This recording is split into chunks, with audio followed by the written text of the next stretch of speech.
All right, we're back with more NBA coverage, and in this one, I'll be covering the Game 3 action for the first round of this NBA playoff postseason. And man, the situations that each and every single one of these teams face heading into Game 3 vary, to be completely honest. As we discussed in the last recap, most of the series out there heading into this were evened up as teams correctly responded and avoided any kind of large looming deficit over their heads as they either go back home if they're the home team or as they embrace more road action heading into the next two games.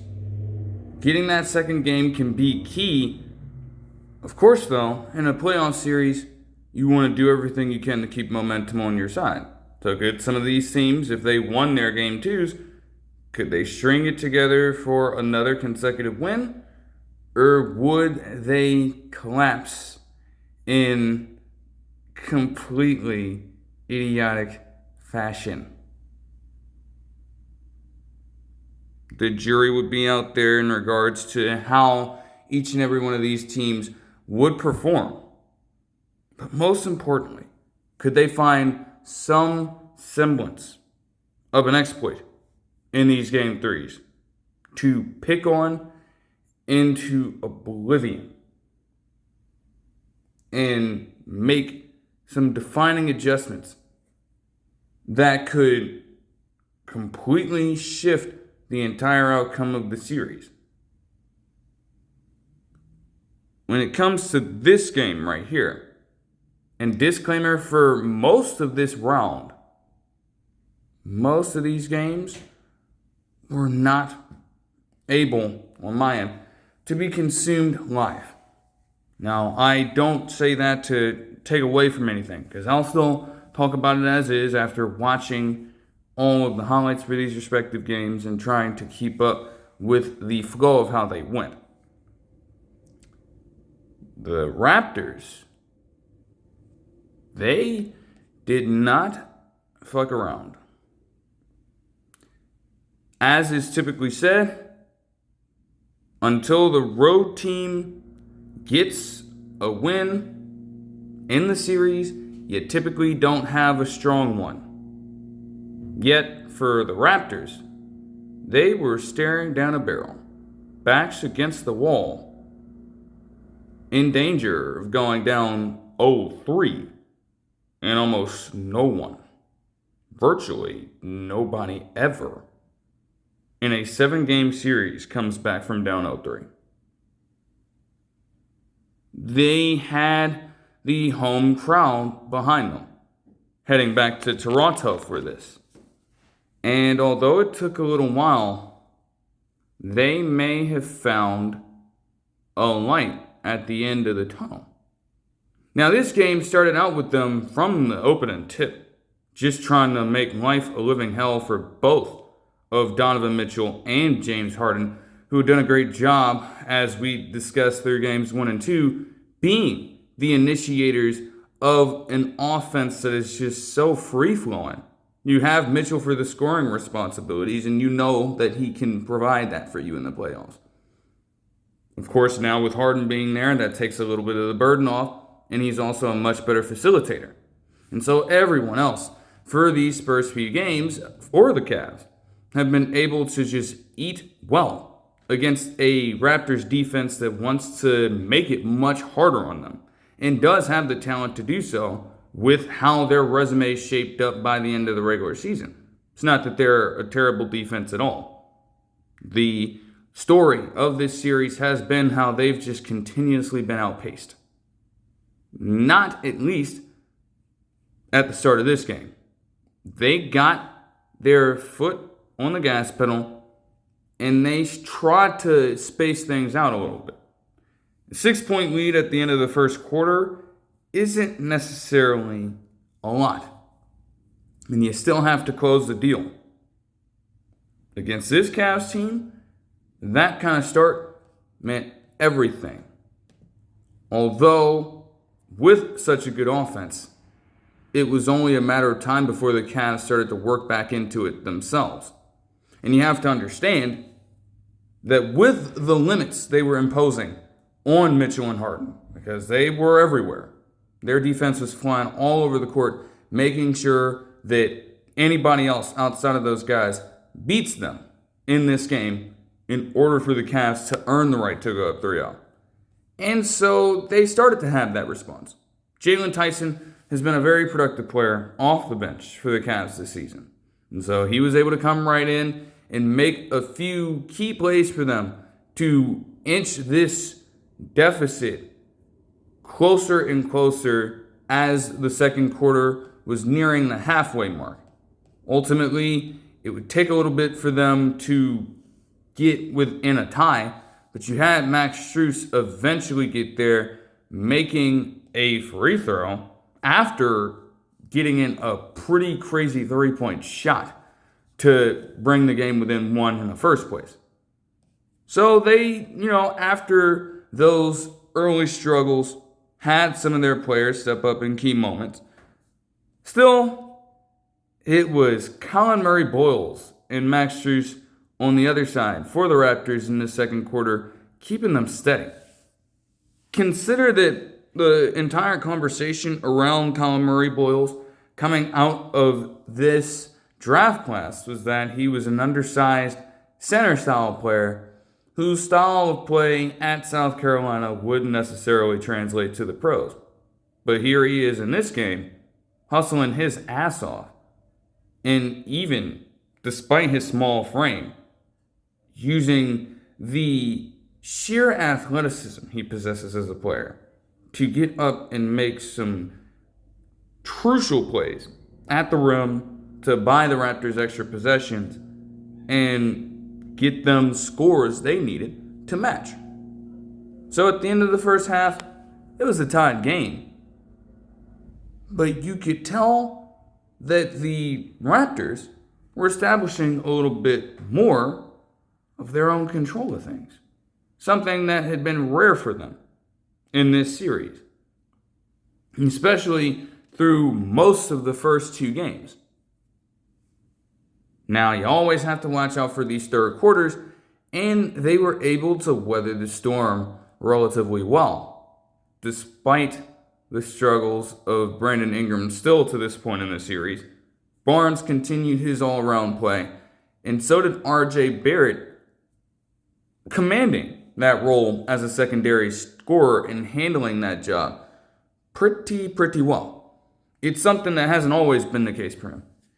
That was the kind of situation in New York for a long time. You're trying to find some consistent production from him, and while he could occasionally give you those premier playoff performances, every once in a while, he had those efficiency struggles in the postseason. He couldn't meet the moment where it stood. And it led to some just very bad outcomes as a New York Knick. Eventually, he gets traded here, and the Raptors, for a while, they hadn't even been in the postseason. So it's been a long time coming to where we've really seen R.J. Barrett be able to pull off some of the stuff he was in this game. But I'll tell you what, it contributed to a masterful performance for the Raptors as they were still staying afloat in this one. You get a few more stops on their end as they did allow the Cavs to remain in the game, and Max Strus even took the lead back 76-75 on another three-pointer. But as they continued to do what they do best in getting out and running the floor, ultimately, the Cavs had no answer for it after a while. Because keep in mind, it's still a close game at the end of the third quarter, and then they just turned up the fucking voltage in the fourth. Completely. Raptors put up 43 points in this quarter. 43. Jamison Battle, a man who up to this point had made every single three-pointer he'd taken against the Cavs this entire season, and who hadn't even really logged a single playoff minute at all this postseason, He came right in this fourth quarter and gave them a huge boost in shooting. Made all 4 of his shots. And it just swelled up from there. It was already enough that they were imposing their defensive will. Now came a time for the Raptors to showcase that, hey, this is our game. We have the pacing to completely outscore you. And we're going to put it to good use. And they more than did that. Leads just continued to increase from 11 all the way up to, by the end of the game, the Cavs were just completely out of it. Just like that, again, backs against the wall, the Raptors would get themselves an inspired 126-104 win to get their first game of this series. And they did it with pretty good efficiency. You can highlight that fourth quarter. They shot 58% from the field and 61% from the three-point line, while only having to take 23 of them. If that ain't a masterclass in efficiency, I don't know what to tell you. And a lot of it, again, came to them getting out and running the floor. They forced 20 Cavs turnovers and scored 23 points off of them, while giving up just 8 on their end. They shrunk the floor, made life difficult on their ball handlers, and although other role players for the Cavs were able to step up from time to time, they didn't have enough in the tank for the full game to keep an even playing field in this thing, allowing the Raptors to just completely take it over. Tremendous game from Scotty Barnes in this one. 33 points, 5 rebounds, and 11 assists on 11 of 17 shooting with 3 threes. And he was flanked once again by RJ Barrett, putting in a well-needed effort for the absence of Brandon Ingram just completely. He had 33 points, 5 rebounds, and 5 assists as well with 2 steals on 12 of 19 shooting with 6 threes. I think this instance of Barrett and Barnes both going for 30 plus made it the first time that a pair of Raptors players had done this, score at least 30 points in a playoff game in quite some time, if ever. So that's some significant history there. You also have to give tremendous credit to Jamison Battle, of course, putting up those 14 points.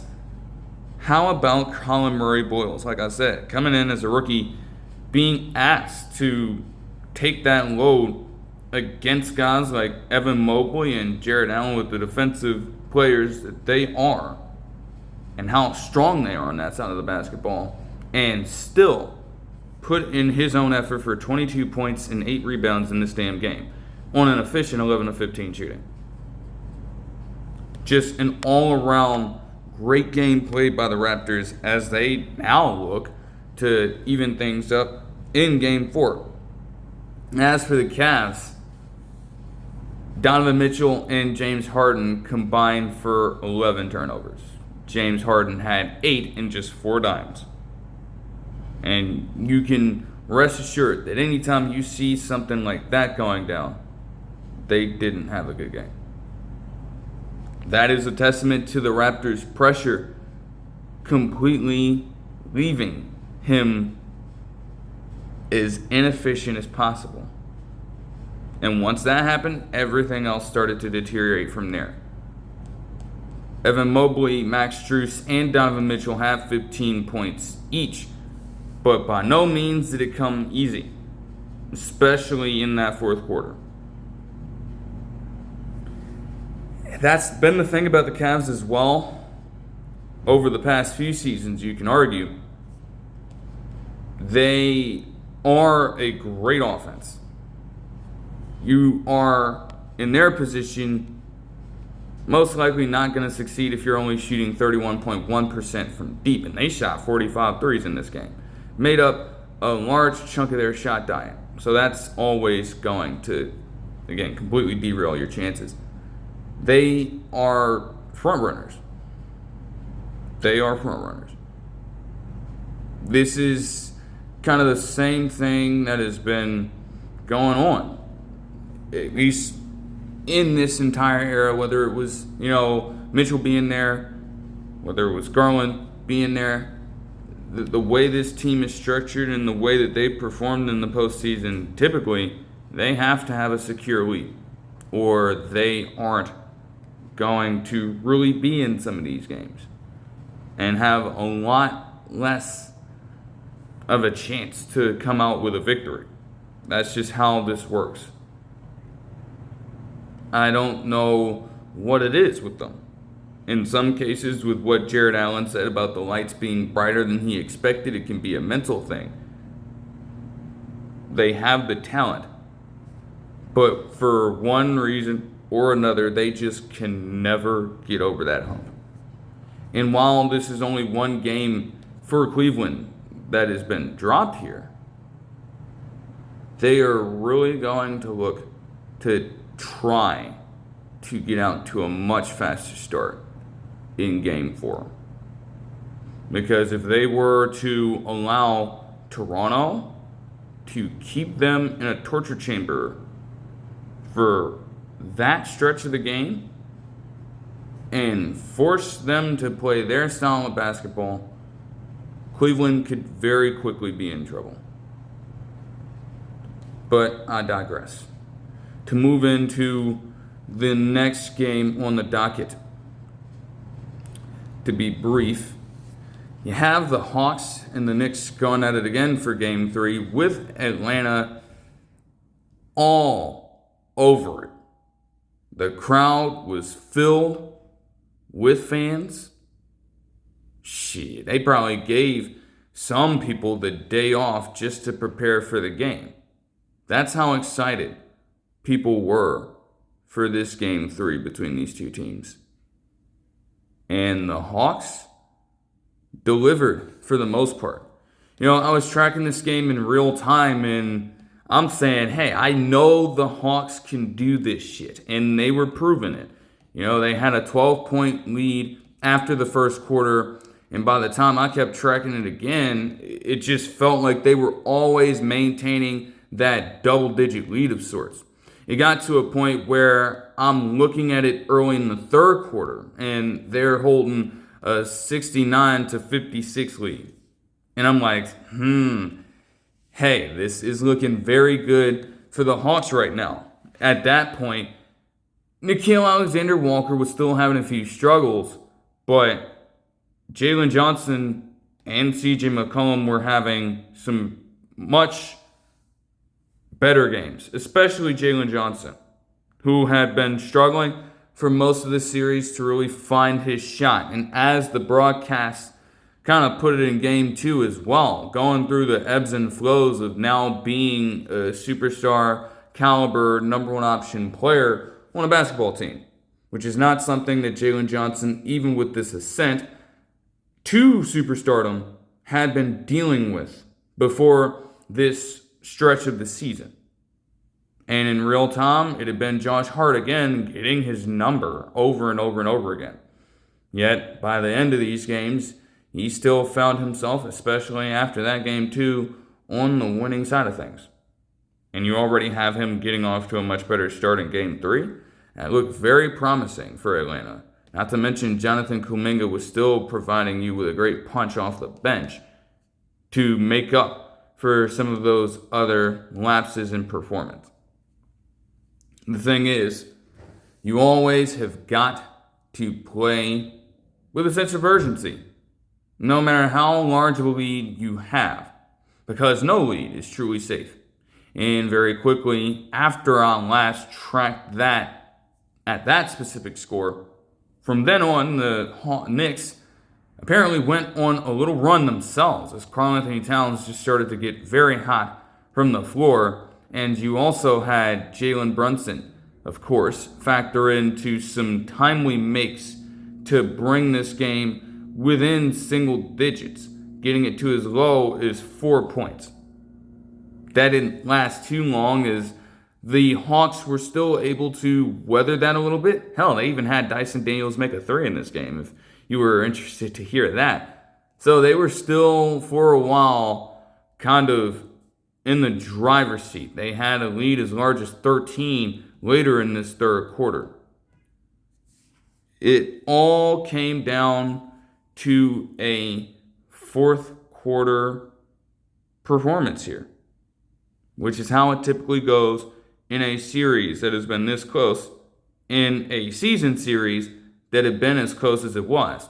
And people wanted to say, oh, the Knicks could outright win this series. In theory, they could. Yet, each and every single one of those games, when you added them up in total in the regular season, they came down to just a 6-point margin of victory or loss. So these teams, you knew that even with the Hawks having this lead in the third quarter and after it, you could only imagine that something truly chaotic was going to unfold down the stretch of the game. And that's exactly what ended up happening. Now, the Hawks, up to this point, at least early in this fourth quarter, they did still have a 10-plus point lead. It was some of their bench guys in New York, including a guy like Miles McBride, whose shooting allowed them to get right back within this game in virtually no time. And as they continued to go through this fourth quarter, we got a clutch time scenario. Of course, those are games that are within 5 points or less in the span of the last 5 minutes. And this is where this series has been won or lost, quite frankly, up to this point. You saw that just stupid turnovers, in some cases, leading to easy buckets. But in other cases for these teams, you're trying to keep things very old-fashioned, very traditional, and as efficient as possible to get points on the board. Not even necessarily worrying about scoring in bunches. Just doing what you have to do on your end to get stops and put up a proper amount of baskets to win. Miles McBride, once again, understood the call. Even with Jalen Johnson doing what he did in the final 2 minutes, he ended up banging in a three with about 1 minute and 41 seconds left. And then you had Jalen Brunson do what he does best. Those tough-ass, one-handed floater shots deep inside the paint, over the outstretched arms of defenders, still finding a way to trickle all the way down for a swish with that net. And that gave the Knicks a brief 107-105 lead. He was also able to draw the foul, so now you go up by 3 at this point.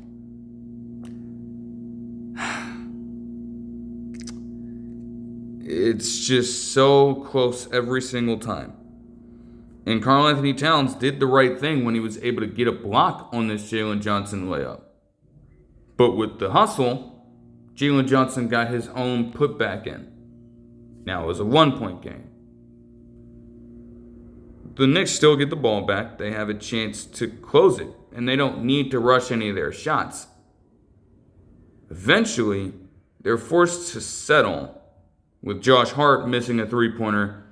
And then as they get the ball back, they waste some more time before Jalen Brunson, in response to some really good defense, ends up missing his own shot. And they turn the ball over on a shot clock violation. Now again, you're up. That is one of the worst things that you could do in a fourth quarter scenario like this. One of the worst things. You get your own rebound, and that's fair. You don't draw a foul for points. You don't score at least a 2-pointer. You come away with nothing, and you turn the ball over. Little did they know that would end up being a huge mistake. And it allowed CJ McCollum, who has just become one of the faces of this overall series to this point, he would clutch up yet again, getting in close and putting up a fadeaway shot near the block, actually, this time, with OG Anunoby guarding him again, and he'd cash it in for a go-ahead jumper with 12 seconds left to go up by 1. It had happened again. It was the same story in game 2, and they allowed CJ McCollum to do this shit again. But you still had life. Compared to game 2, 12 seconds is a lot more than that. So naturally, they decide to draw up a play. Okay? This time, with them advancing the ball up the court and having more time to work with, they eventually get the ball in the hands of Jalen Brunson. And a lot of different things are happening on this play. First of all, it takes them numerous seconds just to get him the ball. And that's good defense by the Hawks. You're not trying to give Brunson a free look in that spot. Then you have Karl-Anthony Towns and a few other players just scattered all over the court. Ultimately, they force Jalen Brunson to drive, and maybe he makes that independent decision himself.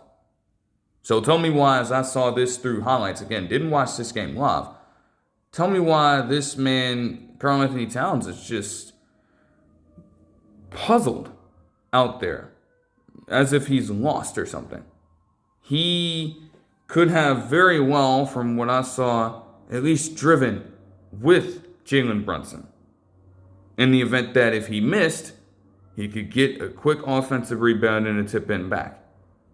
Instead, you have Jalen Brunson on this play driving down into the lane by himself, pounding the rock, and the ball eventually gets ripped from him by Jonathan Kuminga. And that ends the game as the Hawks win 109-108. And that is really the defining element of this game. You know, I can't really throw out all the numbers in this in terms of metrics. They do matter, yes, and the Hawks, again, had most of the control in this one. Still, the Knicks fought back. They had some of their bench players step up, and you get the ball back with a chance to win the game, and you don't even get a fucking shot up. That's got to be the worst feeling. To know that you, one, allow CJ McCollum to do that again, and you don't even get a fucking shot off with your closer having ball in hand. That is one of the most gut-wrenching ways to go out. And now it's got the Knicks staring down a little bit of a barrel themselves.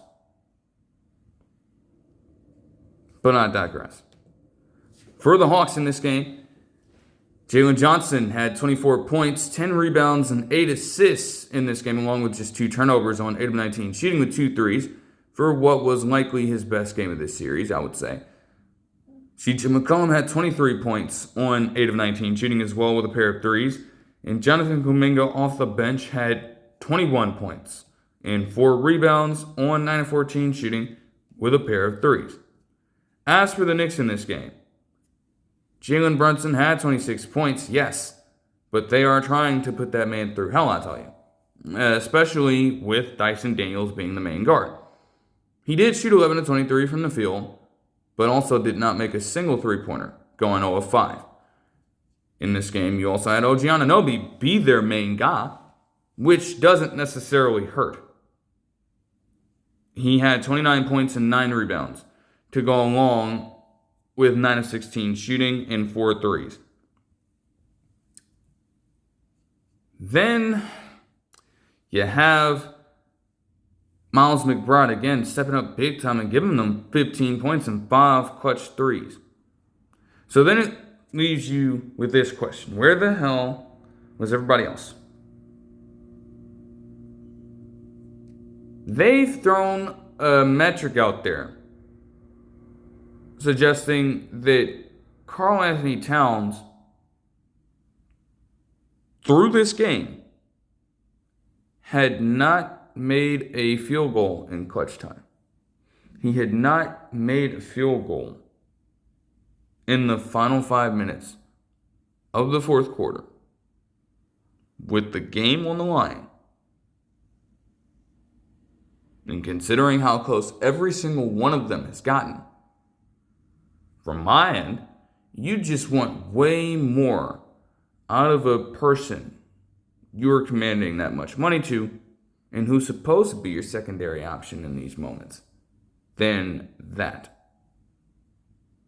He had 21 points and 17 rebounds, which is good, but does that even matter if you aren't scoring a damn thing when it counts? You're not contributing to anything with, literally, in some cases, your season on the fucking line. That isn't even the worst of what took place in this game. Josh Hart, from what I saw in the game, did play his ass off and did truly put everything out there on the line. You would still want him to score more than 2 points in 40 minutes of play. And the only 2 points he got were on a routine layup. That was it. That was all. There's something to struggling in your shot creation and shot efficiency and still playing the kind of defense that Josh Hart does, which is why you do respect him as a player overall. It just feels a little nitpicky in some ways, and I can't necessarily blame people for that. You contribute any more, and this game could have gone in a completely different direction. And people definitely felt the same way, if not with a lot of vitriol towards Mikal Bridges. Because in 21 minutes of play, he went scoreless and had 4 turnovers. Yes, you heard me right. They were screaming all this stuff about Mikal Bridges. We wasted 5 first-round picks on Mikal Bridges for him to go scoreless in a fucking game 3? They were trying to come for this man's whole career, dude. They really were. And again, I can't blame them. You see that price tag. You see the $150 million contract extension, which is, in terms of per year salary, a bit standard now for the high-end role players in the NBA. That's just how the inflation of the salary cap has worked out in the NBA to this point. Most revealing in all of that is that he didn't even play in the last few minutes of this game. They felt compelled to bench him because of that. He was that much of a detriment to the team. We're talking about the same Mikal Bridges who is an Iron Man and who was a strong piece on a Suns team in 2021 that made it all the way to the fucking NBA Finals. That same Mikal Bridges cannot get playing time in the last few minutes of the fourth quarter in 2026. That says a whole hell of a lot. It truly does. It is difficult for any team to come back from a 3-1 deficit. And so the Knicks will be looking to do everything in their power to avoid that.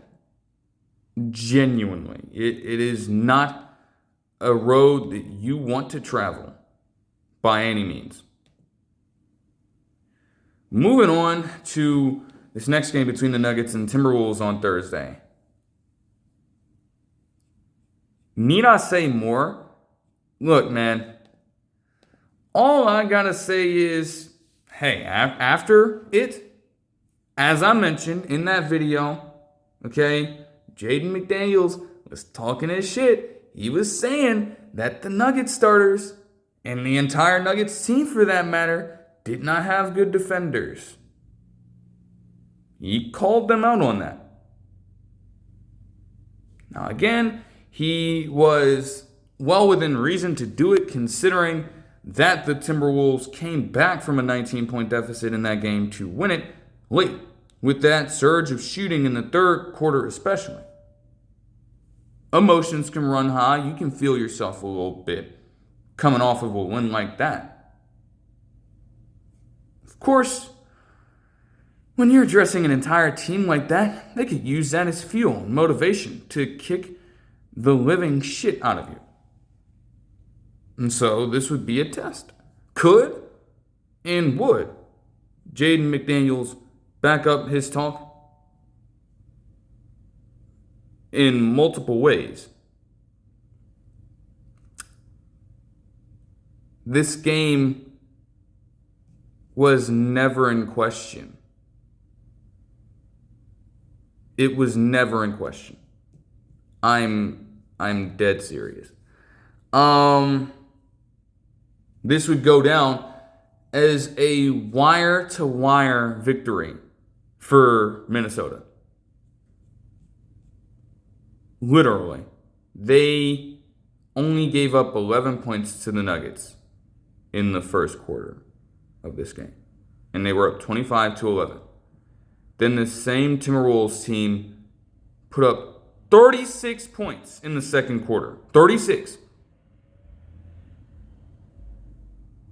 And that's despite the Nuggets trying to recuperate a little bit, trying to get their star players going, trying to get some contributions from Bruce Brown Jr. off the bench.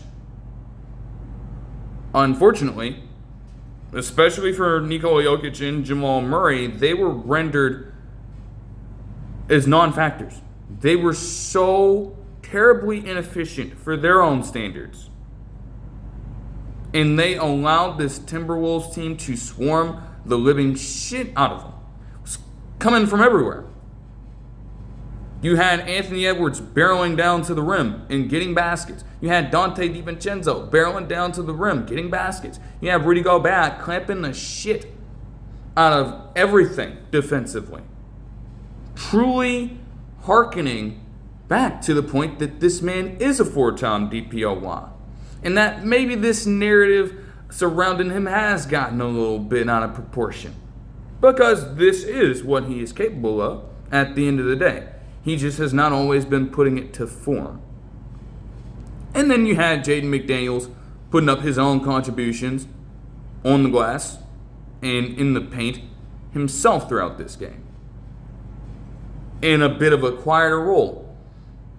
You have the soundbite playing the entire time, and he didn't even have to be the player with the most impact in this game, despite his two-way presence. Think about that.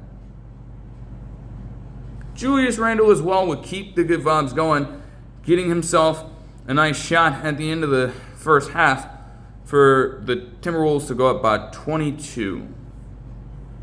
Yeah. I was tracking it the whole way, and then I got to a point where I'm seeing that the score is 72-52. I'm like, I cannot believe these Denver Nuggets. I can't believe y'all. How the fuck did you let this happen? And how did you allow Jaden McDaniels to prove himself absolutely right? That's not even taking into account how they close this game out. That's not even taking into account how valuable Ayo Dosunmu was off the bench for them in this game to add even more layers to this thing. So this game, even though this is a series and these two teams have typically gone to war with each other over the past few seasons, with these games coming down to the wire, this would be a completely different story. As the Timberwolves made the Nuggets bend to their will. You see this 113-96 score, it could have been a lot worse. It really could have been a lot worse if the Timberwolves actually cared enough to make it that way. They're hanging their hats on defense. And McDaniels told you that they, in that same sense, have the stronger one. And they completely suffocated Denver all night long. essentially by holding Jokic and Murray in contain the way that they did. And I'll get to that first when talking about Denver here and some of their numbers. Oh yeah, you stop the entire Nuggets team when you hold both of them in check like that. That is how their system is set up. Despite the talent that they have surrounding them, they are still the engines of that offense. They make it go. And when they don't have it, everything else turns into complete and total shit. Just think about some of these metrics. They shot 34.1% from the field for the game and just 25% from three on 32 attempts. Now, neither team was necessarily that good in that, but they got beat on the glass and they allowed the Timberwolves to score 68 points in the paint compared to their 34. In some of the plays that I'm watching, because again, as they alluded to in like the first broadcast, or maybe even the second broadcast in game 2, they don't really have a rim protector. So you have all these young, hungry, athletic players for Minnesota driving into the paint with virtually no resistance. They're elevating and fully extending out their bodies. And Denver can't even match that kind of flexibility. You're just seeing them get easy transition basket after easy transition basket. They had 21 fast break points in this game. And it's just a damn foot race that nobody on this Denver team could seem to win at any one point in this game, it felt like. Ultimately, that gets overwhelming. And so you can tell by that point, they stood no chance. Even with them shooting and making 16 more free throws. It's just out of pity. I mean, seriously, it gets no more revealing for Denver than this. Because you have to be fair. Nikola Jokic is obviously a great player. This series has not been as good for him as you would expect. And this game was an absolute disaster class. Yes, he had 27 points and 15 rebounds. He was held to just 3 assists and had 4 turnovers. And he shot, let me just say this loud and clear. He shot 7 of 26 from the field and 2 of 10 from 3. Now, some of the shots, they're ones that he usually makes. There were some, and I mean a small portion, of unlucky misses there.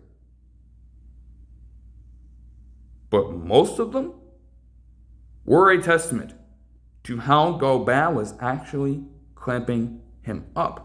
And how he just wanted to take some unnatural shots he was never accustomed to. Like, there was an earlier one that stood out to me because he's got the ball in hand and he then takes a second to just, from deep towards the left-hand corner of the court, he decides to just take a running fucking side floater and just chuck one over to the net. And he misses that one. Jokic tends to get creative with his shots. I've never seen him take that shot in my fucking life. It's like, why? Why now, in this game, are you making the executive decision to take that style of shot? And there were numerous others like that. If I had watched that game live, that are probably making even the most hardcore Jokic fans out there scratch their heads. Like, I love Jokic. What in the world is that? And it's like, there are a number of different things to chalk it up to. Jokic is not a person that's going to care much about what other people are saying about him. I'd have to imagine with a performance like that, he had to hear some kind of blowback from the decision that we talked about in game 2, where he passed the ball up to Christian Braun. There had to be some kind of blowback there that got around to him and made him want to go out a little more aggressive in this one. Jokic is that kind of player that can turn it up and slow it down, especially when it comes to his passing. He can dictate any sort of change that you would need in an offensive structure. Was that the way to go about it? It certainly did not end up that way. And Jamal Murray did not help matters either. He had 16 points as well in this game, but only had 4 assists. Shot 5 of 17 from the field and went 0 of 5 from 3. Your 2 best players on the team going combined 12 of 43 from the field and 2 of 15 from deep. That forces everyone else's hand, because they're going to be commanded to do far more than they're expected. And for the most part, they do not have the ability to execute in that way. Well, we always talk about their 2-man game, and that is by design. You have to fall back on all these other people. It's not as reliable. And that's exactly what the Nuggets dealt with here. So a very tough stretch for them.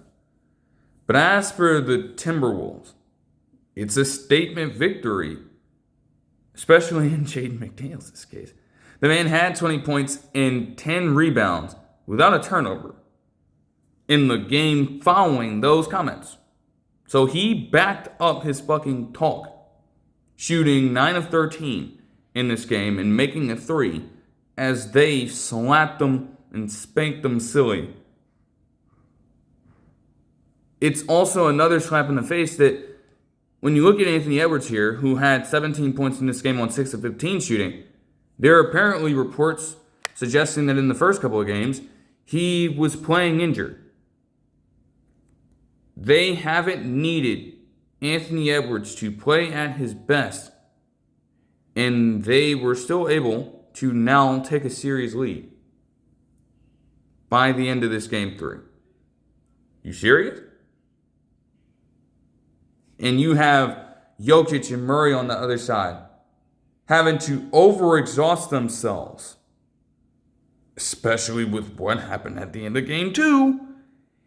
And still, the Timberwolves have the advantage because they are one of the teams that can successfully give Denver fits, and they've continued to prove that. Gobert had 10 points and 12 rebounds in this game, along with exceptional defense, as Dante DiVincenzo and Julius Randle each had 15 points in this game. Dosunmu, off the bench in 32 minutes of play, had 25 points and 9 assists. But Timberwolves fans want to complain that, hey, we should have kept Robert Dillingham just because. Did I not already say that Ayo Dosunmu was going to find a very nice role on this team? Of course, I'm not saying going on, popping off for 25 every single game. It's not always what you're going to get from Ayo Dosunmu. But you're getting an absolute fucking bulldog who can play on both sides of the ball and not miss many steps at all. Provide you with good three-point shooting, which is valuable off the bench in the NBA. And he shot 10 of 15 in this game. Got to the free throw line a little bit. And gave them a legitimate passer off the bench in this one to lead that second unit and keep everything in structure. And with him playing 32 minutes in this one, you can argue that this Timberwolves team themselves and Chris Finch are starting to trust him a little bit more. So there's an opportunity for them to lean into that as they try heading into Game 4 to completely put this series on ice. All right, to now move into the Friday action and start out with the Celtics and the 76ers. Now, in this game, the 76ers, they're still riding high off Game 2. They had B.J. McCollum perform masterfully in that game. Not so much in this one. Which, again, with him being a rookie, you can't always expect and rely on that kind of consistency. With that being said, this was still a fairly close game throughout its entirety. I mean, I'm seeing here, I'm looking at the margins, and, the momentum for both teams just fluctuated. Neither team was able to really put the other away. And once more, it came down to those few pivotal mistakes that ended up giving the other team the advantage here. Now, early, it looked like the Celtics were getting some good contributions from the likes of Baylor Shireman off the bench, and also Jason Tatum continuing to come to form after his return from an Achilles injury. And by halftime, they did have a 54-47 lead. The Sixers would chip away, if ever so slightly, though, with Paul George coming out and having a pretty hot start to the third quarter himself, getting 8 quick points, before that progress was stopped entirely. The Celtics did actually give up a lead as Tyrese Maxey was able to go on a personal run of his own and give them a 3-point lead towards the halfway mark of the third quarter. Now, of course, it's about weathering the storm and maintaining that, which they made an attempt to with Andre Drummond, of all people, giving them a 3-pointer and the lead back with a 70-69 tally there. Unfortunately for the 76ers, a bit of a late quarter surge from the Celtics capped off with Peyton Pritchard doing what he loves to do towards the tail end of these quarters and just hitting very timely shots from deep. It gave the Celtics a little bit of energy they needed, at the very least, to start off the fourth quarter in an optimal fashion, which is exactly what they ended up doing. This game was just continuously back and forth. Neither team really able to pull away for long stretches. When it mattered the most, though, the experience in these settings for the Celtics ended up paying off. You had Jason Tatum continue to make a couple of dagger shots towards the tail end of this game, and even Peyton Pritchard would get in on the fun before the Celtics eventually got themselves a 108-100 victory out of Game 3 here. The field goal percentage is relatively even. However, the Celtics team, as has constantly been stated, they will live and die by the three-pointer.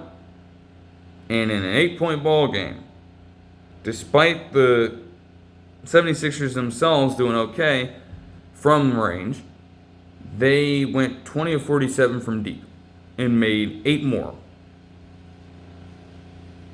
Just letting it fly with no regard whatsoever and still being fairly efficient despite jacking up all these shots. It's insane how frequently you see that from the Celtics. It's a winning formula for them, and once again, they come out on the right side of it.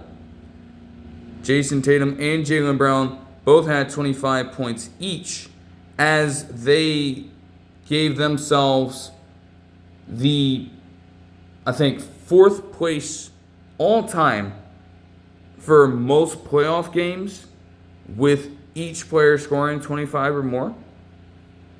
And they were, as one of the graphics mentioned, trailing Steph Curry and Klay Thompson, who have 23 as of the recording of this video. They still are trailing them.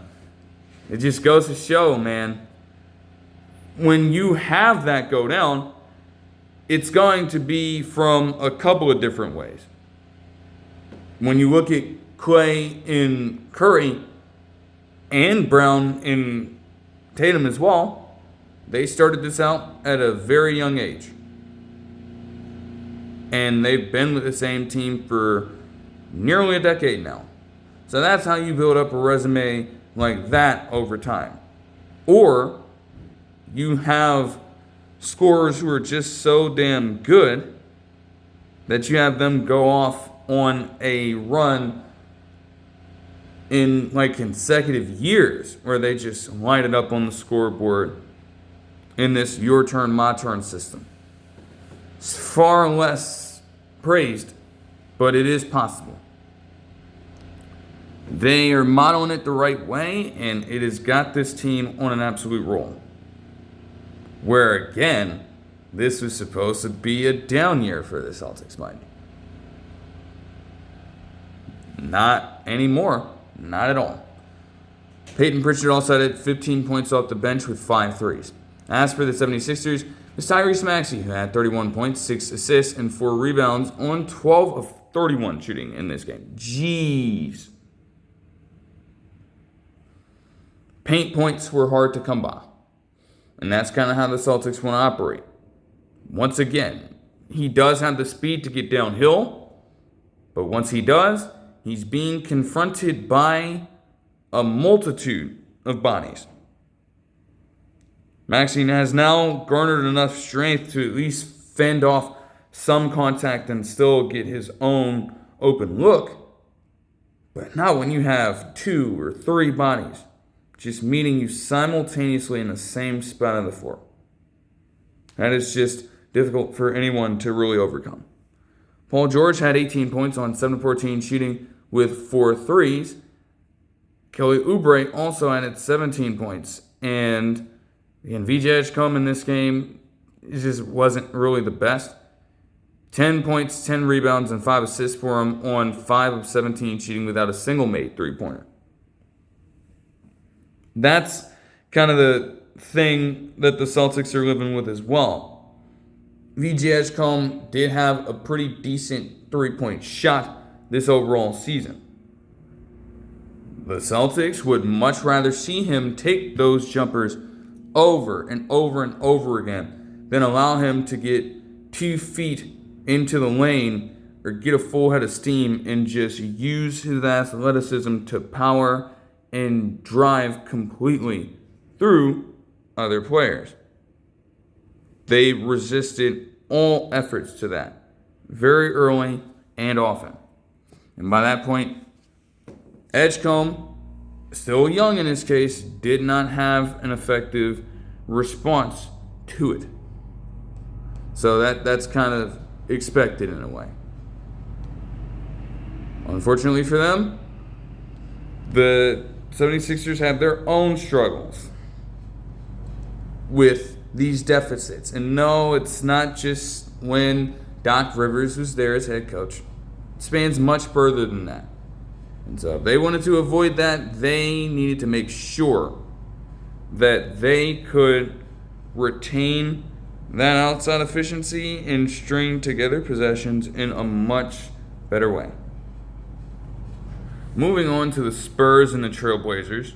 Of course, the biggest headline of things is that Wembanyama would not play this game. Now, per Shams Charania, he did end up traveling to Portland with the team. Protocol would suggest you'd have to sit him out for this game, though. Again, I didn't want to see that injury. But with it looking that way, you can't possibly then ask the man in the span of 48 hours or so to then return and play once again. That would be incredibly insane. So he sits out this one, And at that point, the game plan is going to shift for Portland a little bit, which is what I was expecting. No Wembanyama, no deterrent at the rim, so we're just going to ram it down your fucking throats. We're going to drive to the basket at will. And we're going to do everything in our power to either generate those open looks from three or trust our players enough to hit those shots down low. You have no other way of stopping us, no matter how much defense you try to instill across all your wings. And that mentality paid off for Portland for a fair amount of time. They held the lead through halftime, and some of their players were really trying to get activated from that range, including Robert Williams III continuing his stretches of lob threat under the basket, or also Drew Holiday continuing to spur this mentality for this young Portland team, trying to get further in the playoffs here and having that championship mindset to rely on as it is.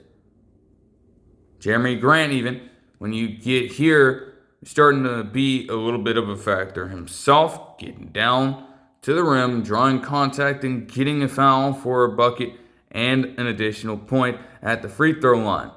You just saw this story kept going on and on and on. And it did lead to pretty good looks for guys like Scoot Henderson on the outside.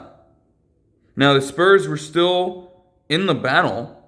They still have a very productive team outside of Wembanyama, especially when you take into account all the different guards that they have, from De'Aaron Fox being the veteran of the group that they traded for at the All-Star deadline in 2025, or Stephon Castle coming onto the scene last year, having a great rookie season, or Dylan Harper coming onto the scene this season, getting playing time on what's already considered a deep roster and still being one of their more productive players in a limited role. So they were in the fight. They weren't totally out of it, but it was Portland who, by the end of this half, held a 65-59 lead. And the third quarter for them started off in a tremendous way, as eventually they got up to leading by 15 points in this game, with 5:09 left in the third quarter. So their job was partially done, but so far, everything was going according to plan for this team. Until it absolutely did not. The Spurs, towards the tail end of this third quarter and the start out the fourth, they went on an absolute tear. Keldon Johnson, who I'll have to elaborate more on in regards to his success this season in a different video, aside from just talking about all the different games, because I want to give that its own space. He would go for a number of buckets in a row for this team, including a three-point shot to cut the lead within 4. Then it was Dylan Harper bringing his own physicality on the offensive end to eventually tie up the game. And you eventually had De'Aaron Fox put together another patented shot of his to then take the lead in the third quarter by the end of it. Even if it was just a 1-point deficit there the Blazers were facing, you were just leading by 15 points around 4 minutes ago. And it was evaporated in no short order. Now, the fourth quarter would be a little back and forth, at least to start out. And you have to have that response if you're the Blazers. Gotta run with a sense of urgency. Considering where you were previously at, considering that you'd want to treat your fan base with your first game in Oregon, you'd want to treat them to a quality win here, regardless of the circumstances. You don't want to be a team leading by that much and then having to deal with the ramifications of a collapse, potentially. They were trying to stave it off for as long as possible, and they were able to briefly take back the lead as Jrue Holiday got in a clean finger roll off the glass for a layup. However, the combo guards of Castle and Harper would not relent on their pursuit of victory. Neither of them. Harper threw down a fucking mean jam over Robert Williams III, as Stephon Castle then proceeded to start hitting jump shots, which is something that has not been a specialty of his in this series, something that the Blazers have voluntarily forced him to attempt. And he started making them pay late in this game. And right then and right there, the tide shifted. It was mostly San Antonio for the remainder of this game. Even in clutch time, they just kept the energy up. And ultimately, the Blazers could not match it as they would fall 128 or 120 to 108 in Game 3 of this series in the first round. The effort, again, was there for a little bit. And they didn't perform that bad. 41.1% shooting from the field and 37% shooting from deep in most other cases would guarantee that you'd win a game. However, allowing a team to work themselves back into a game like that defining moment right there is something they are going to have nightmares about for a little bit, because you certainly had the game in hand. You have got to finish. You have got to keep that mentality going, and they did not, unfortunately for them. Jrue Holiday in this game had 29 points on 12 of 18 shooting with 5 threes, while Scoot Henderson had 21 points and 5 threes in this game on 8 of 18 shooting. The struggles from Deni Avdija did not help. Now, of course, in Game 1, he played exceptionally well by his own accord. Game 2 was a bit of a rougher night for him. They came out with the win, and he had what was the go-ahead assist to Robert Williams III in that game. So that's a bit of a mixed bag there. You'd expect way more from Deni Avdija in this Game 3. And to the Spurs' credit, some of the same ways that they were getting after Deni Avdija in Game 2, they were increasing the level by fucking 1,000 in this game to ensure that Deni Avdija was not an important player on the court for them. And eventually invisible to an extent. He did have 19 points and 9 assists. But compared to him being the initiating force on drives, you'd much rather have him continuously pass the ball out than dare other players to make their shots. He himself is consistently going to get to the line with that. He did have 12 free throws in this game, but also shot 3 of 15 from the field. And their ability to limit him in that regard can also be a defining factor in how they ended up winning this game. Especially if I had more context as to how he performed specifically in that third quarter.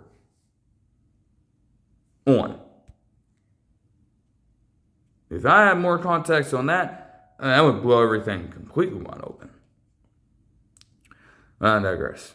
And then Jeremy Grant had 13 points off the bench as well in this game.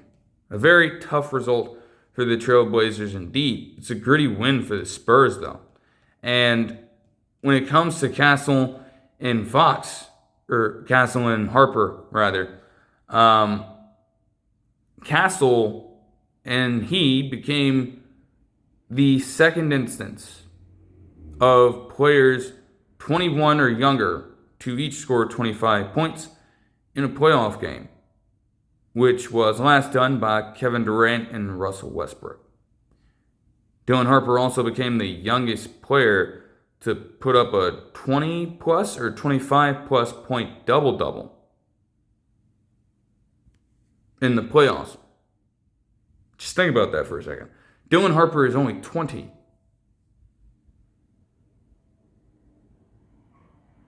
He's only 20 years old, and he has already given himself an important role, whether he's gotten some starting caliber minutes, whether he's played off the bench, alternating as a little bit of a six-man between he and Keldon Johnson.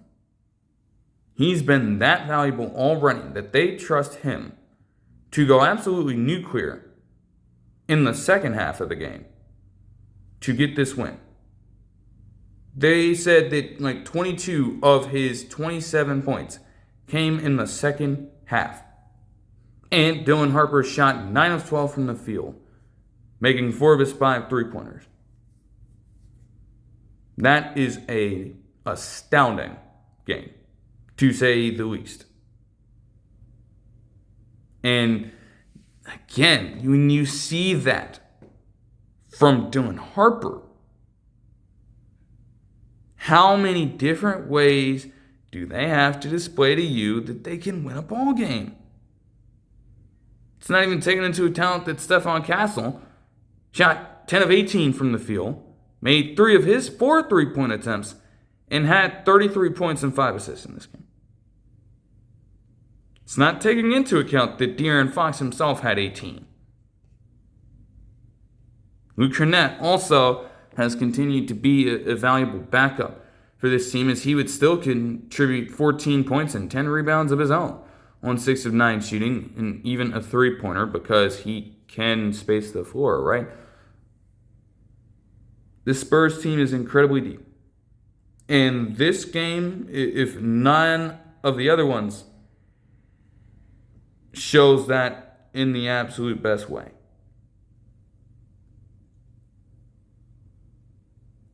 It's like you have that lead if you're the Trailblazers. That's a game that you want to get. And depending on whatever the injury situation is, it's a loss that they may absolutely come to regret very soon. But moving on now to the Rockets and the Lakers on Friday for Game 3.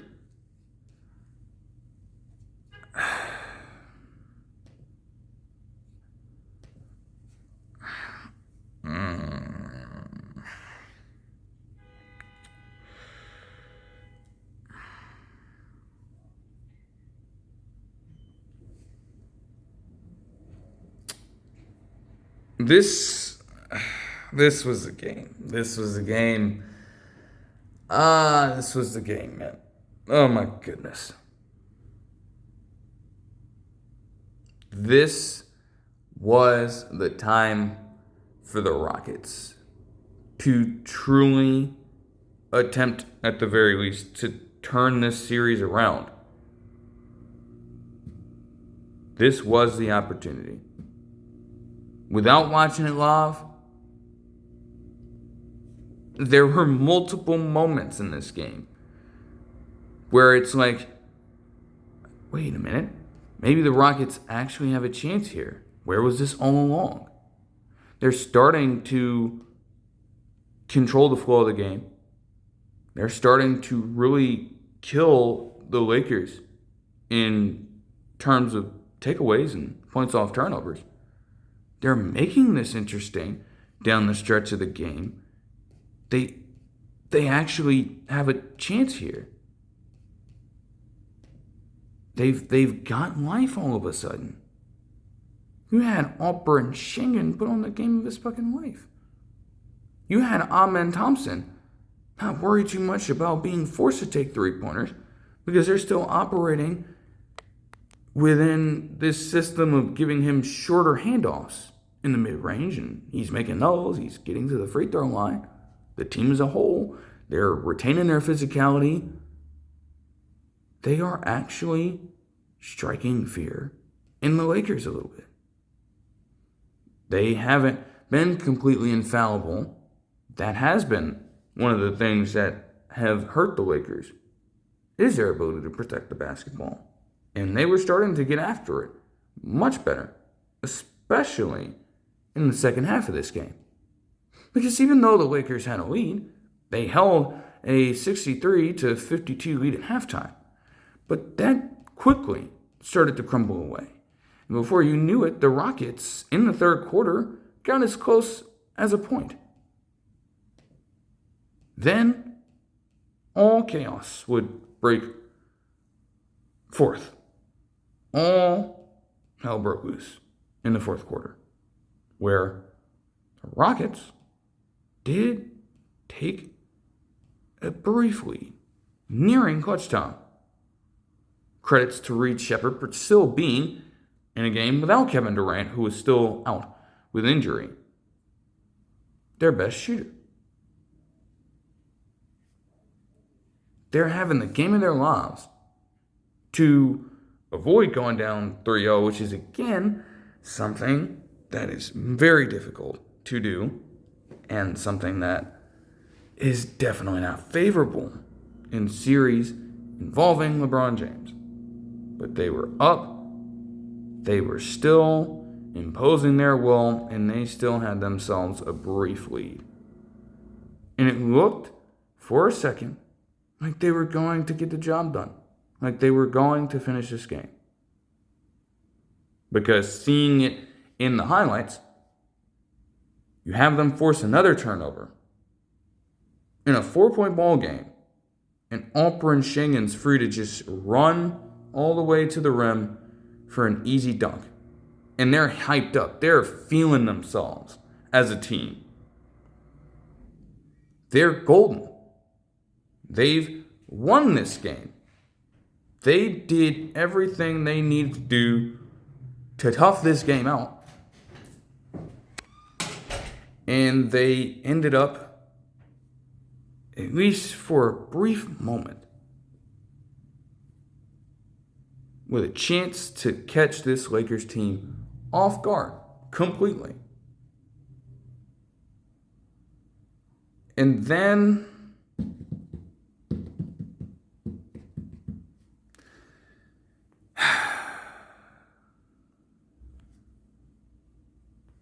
what have I been saying about this entire series? What did I say when I previewed this?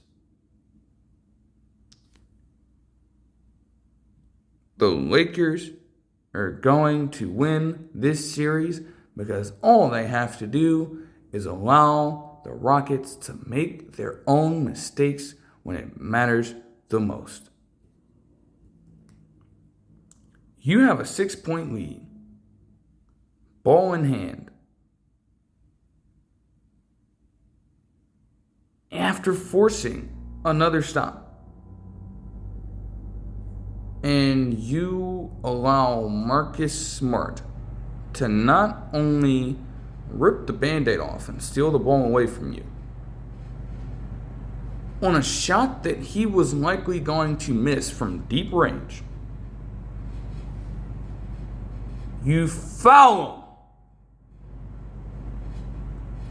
him. You foul him.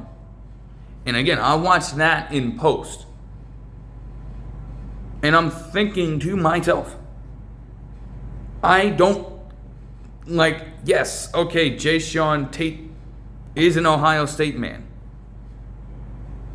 That shit does not matter. What the fuck are you thinking about? You realize the situation you're in, right?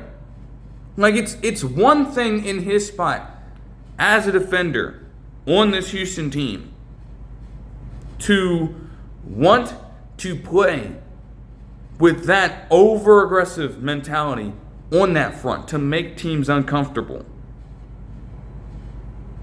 It's another thing to just be completely reckless. Like you have no reason in his position to foul up by 6. With these teams probably being in the bonus at the same fucking time. And that was just the first ingredient to just complete and total disaster for this Houston team. Because Marcus Smart made all these free throws, the 3 of them. And then they fucking turn the ball over again. There's an eternal scramble for it because neither team can get possession. Even LeBron himself struggles with getting it. And then they allow LeBron to pump fake, get Reed Shepherd out of the way with Alperen Sengun near him. He pump fakes and puts up the shot anyways and drains in a clutch 3 on the right wing to tie the game at 101 all with 13 seconds left. You're telling me because of the most idiotic shit imaginable from this team on both sides of the ball when they've been playing so well up to that point in the 4th quarter, you have now lost that lead in less than fucking 13 seconds. Click off the video, Bills fans. Dude, there's just no fucking shot. It is infuriating in a Rockets fan's position, knowing that you already did not have a win in this series and that you're trying to avoid that dreaded 0-3 record in this. And you're still doing everything in your power to make this happen.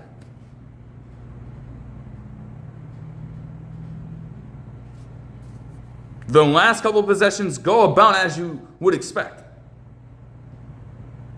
Because with all the pressure on Sengun and not Durant being out there, he's got to put up a terrible shot that actually gave, as I'm tracking it, because I'm saying, hey, who's got the ball here? Oh, Rockets miss? Okay. They actually gave him 0.9 seconds. Luckily for them, LeBron did not make this turnaway jump shot. He did not make that turnaround jump shot from 3. I promise you, if we would have, oh boy. Nah, the best thing for the Rockets here was to just go through this pain and this process rather slowly. Yeah. Because they went from a 6-point lead with fucking 27 seconds left in the game in regulation to losing by 4 to this Lakers team 112 to 108 in overtime. As they set the tone with Marcus Smart, getting the first points off of a 3-point make. They never trailed in this period. They had the full control of it. And at every turn, again, it was the Rockets still just committing dumb turnover after dumb turnover to take away possessions from themselves and lose this game. Unfucking believable. Genuinely. I just had to get that right then and right there. Because seeing that go down in real time, it's just ridiculous. And it is the same shit, different day. Same shit. Again, we know what this team is. They shot 28.2% from 3. They're not fucking 3-point shooters. We know they can't shoot. This is no secret. They're going to mash the paint. They're going to want to force turnovers. They forced 20. And when it counted, they had a lead to save their season potentially. Now they're down 0-3. Because that defense withers away in clutch time. And because Jae'Sean Tate wants it to be an absolute fucking idiot on the court. Like again, all that Ohio State shit goes out of the window because you cannot do that shit in clutch time. If Marcus Smart makes a shot, so what? Live to see another possession. Don't give them the free points and stop the clock and give the Lakers the time they need to scheme up other game plans on the other side of the ball. Because that's exactly what happened the second that Jae'Sean Tate did that. And no, that game doesn't only come down to him doing that. Of course, it takes a full team effort to reach that point in the first place. And in the same way that they collectively worked together to get out to that 6-point lead, it also took just as much of a combined effort to lose it all. Utterly ridiculous shit.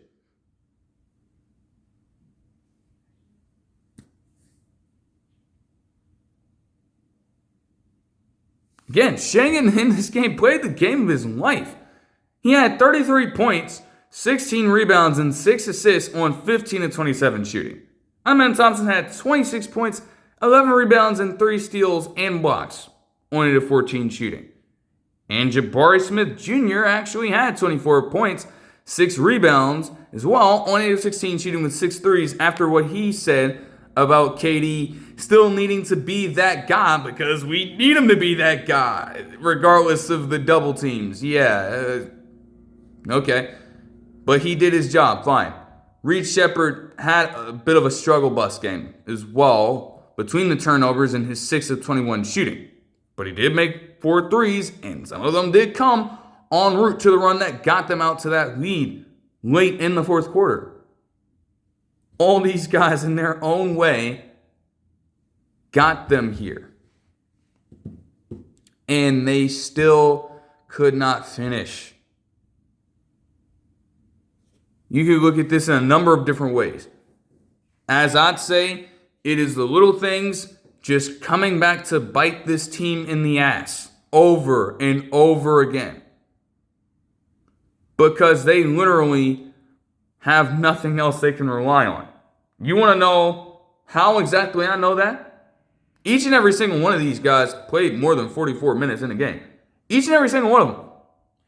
Even Tari Eason, who was benched for a time to the point where he had his fucking mother put a rant on Insta or fucking X, Twitter, whatever the fuck. She ranted over the notion of them not having her son in the game in the fourth quarter after missing all his three-pointers in that time. He was the weakest contributor on the court for this Rockets team and played 46 minutes because of their lack of depth on that bench. Just think about that. And while we can say that Jae'Sean Tate had no fucking reason to do what he did in that game, at the same time, you again have to put just as much onus on Tari Eason because he would be out there guarding that shot. They wouldn't have had to worry about putting Jae'Sean Tate in the game if Tari Eason had been on the job all night long. And he was not. It is the same story for this entire team. They just can never be that consistent throughout a full game. There's always something that is going on. And as the opposing squad, you just have to wait on them to fuck up. Like, literally, just wait on them to fuck up. They will hand you the ball game. They will hand it to you. As if this Houston team wasn't already fucked. Okay? They were saying something about how LeBron, in elimination situations, was undefeated when holding an advantage like this. And you're in this position early, meaning that no matter what happens, the Lakers could extend this out for as long as they need to. And Doncic and Reeves were threatening to come back. The idea of them even threatening to do so, even if they don't, still just fucking wild. Craziness, man.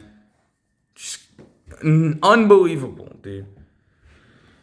LeBron had 29, 13, and 6, though 8 turnovers is a lot, on 10 of 22 shooting with 4 threes, while Rui Hachimura had 22 points and 4 rebounds on 8 of 14 shooting. Marcus Smart had 21 points, 10 assists, and another 5 steal game, making that 2 in a row for him on 5 of 9 shooting with a pair of threes as well. Boy, oh boy, oh boy.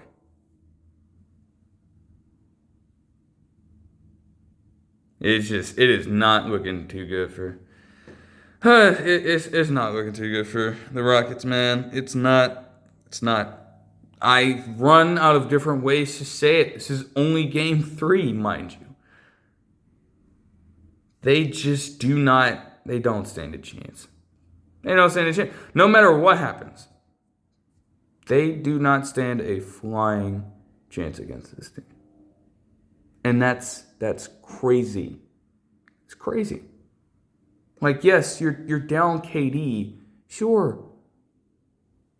You still are facing off against a team that doesn't have the availability from 2 of their more lethal and prolific scorers and playmakers. And they are still, especially with this series, being way closer than we would have thought with how poorly the Rockets had played in game 1 and 2. They are just finding different ways to outperform you in crucial situations. It's like, what the like, bruh. I tell you, man. I'll tell you. They are going to have to do some soul searching. Because, geez, bro. Like, this is getting fucking crazy. Okay. Moving on to the Magic and the Pistons on Saturday. Man, it's the same kind of story here for, the first couple of games. And that's even with the Pistons beating the Magic to a bloody pulp in that third quarter in the way that they did in game 2. Even with that being said, the offense has mainly been generated from Cade Cunningham and Tobias Harris in this series. And you are still waiting for another Detroit Piston to step up and do something. And early on, it hurt them a little bit. Now, thankfully, they were able to even up things after the first quarter because Cade Cunningham is just that good to where he can get his own shot. You would have them naturally in these situations start the second quarter without Cade Cunningham and rely more so on Dennis Jenkins to come off the bench and provide them with some offense. And for a little bit of time he was spurring things together as he would dish out to Tobias Harris on a couple of timely buckets to give them a brief lead here, which at this point wasn't necessarily too high scoring. It's fairly standard with these two teams when they face off against each other. The Magic, still in the midst of all this, were able to get some help from the likes of Jamal Cain and Jalen Suggs as they continued to space out a lead. In fact, by the end of the first half, with Jalen Suggs cashing in another 3-pointer, they were able to take a 7-point lead at the break. Now, of course, we all understand what happened in the last game. So if they could at least compete this time in the third quarter, winning on the margins, being sound in situations, they would give themselves a much better chance moving forward in this game. And to their credit, they did exactly that. They were not so quick to allow the Pistons to get out and, one, bully them into turnovers, and two, control the paint. They didn't allow either of those things to happen that frequently in the third quarter. And every time it seemed, when the Pistons had their own responses here, even with Paul Reed of all people getting a fucking reverse layup, they had the answer. With Desmond Bane, of all people, being able to hit a turnaround three-pointer from the deep corner for some reason. Although those shots are 1 in a million, every single one matters in a series like this. That is going to be, again, as some people wouldn't typically think, even between the two teams here. Even with one being a 1 seed and the other being an 8 seed. Their identities are similar, and so being able to go blow for blow here and not just completely take yourselves out of the mix was important for them. And if they had to go blow for blow, Orlando still had the slight edge. They did slightly win this quarter and maintained a now 8-point lead heading into the fourth quarter. And while that doesn't sound like much, that meant everything. It still put the Pistons in a bit of a bind. And they were going to have to battle back from that in order to win. Not to mention that entering the fourth quarter, the Magic themselves would go on a little bit of a run after being up by 8 points. They extended their lead to 17 by the 8-minute 42-second mark before Asar Thompson got in an athletic layup at the basket. So their defense is already getting out of sorts in the most important quarter of the game, and you had a 15-plus point lead. That's going to make life easier for you down the stretch if you can maintain it, which it appeared as though, watching it through highlights after and also tracking in real time, they were able to. You had a clutch time scenario still trigger because Cade Cunningham is that good of a player. And he single-handedly got them back within 4 points at nearly the 5-minute mark. Still, the way that they'd been performing up to that point was just too much to overcome. As even though Tobias Harris and Cade Cunningham were doing their best, with Cunningham then tying up the game at 104 all, it would take a couple of dagger shots from Franz Wagner from deep, and even Paolo Banchero getting the damn Damian Lillard roll-in shot in the same fashion that he hit that damn one in the bubble. Just hitting the back of the rim, floating all the way up in the air, and then coming back down through the net for a bucket. Who would have thought that Paolo Banchero had that in his bag? Especially considering how he shot from the floor in this game. And that's the one that goes in. If you're Orlando, though, you're not complaining about it by any means. And you now head into this game 4 tonight up 2-1 with a 113 to 105 lead, or win rather, here as a result of that. Genuinely. I mean, they did shoot worse from the field overall, but in an 8-point ball game, they made 4 more threes and actually shot 45.5% from the 3-point line. I don't know how sustainable that is, but for them, it's a hell of a performance to get out of those players. And it played a huge role in them winning this, by far. For the Pistons, Cade Cunningham, 27 points, 9 assists, and 5 rebounds. But also put up the most turnovers by a Piston in a playoff game with 9. Yes. And also shot 8 of 23 from the field. They're going to look for him to score and score at will and control the entire pace of the game. Eventually, getting to a point where he has to do everything. That's really what the game plan has been for Detroit. And in some cases, that'll work. Like, he still comes out of this game averaging more than 30 points in this series. But Tobias Harris, who had 23 points in this game himself on pretty efficient shooting, cannot be the only answer. It cannot be.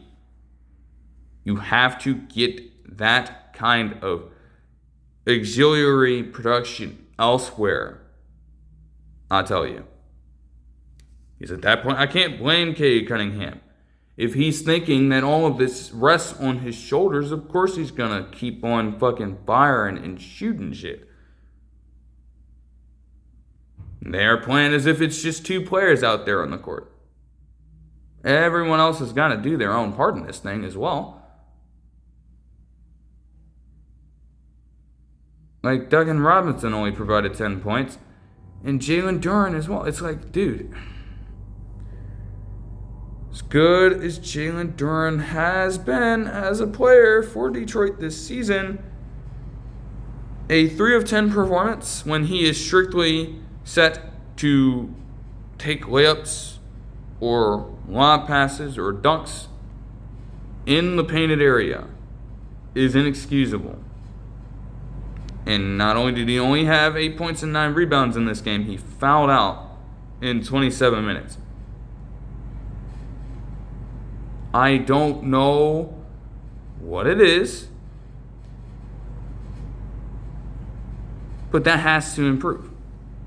Because for the second time, Wendell Carter Jr. would outplay him on both sides of the ball again.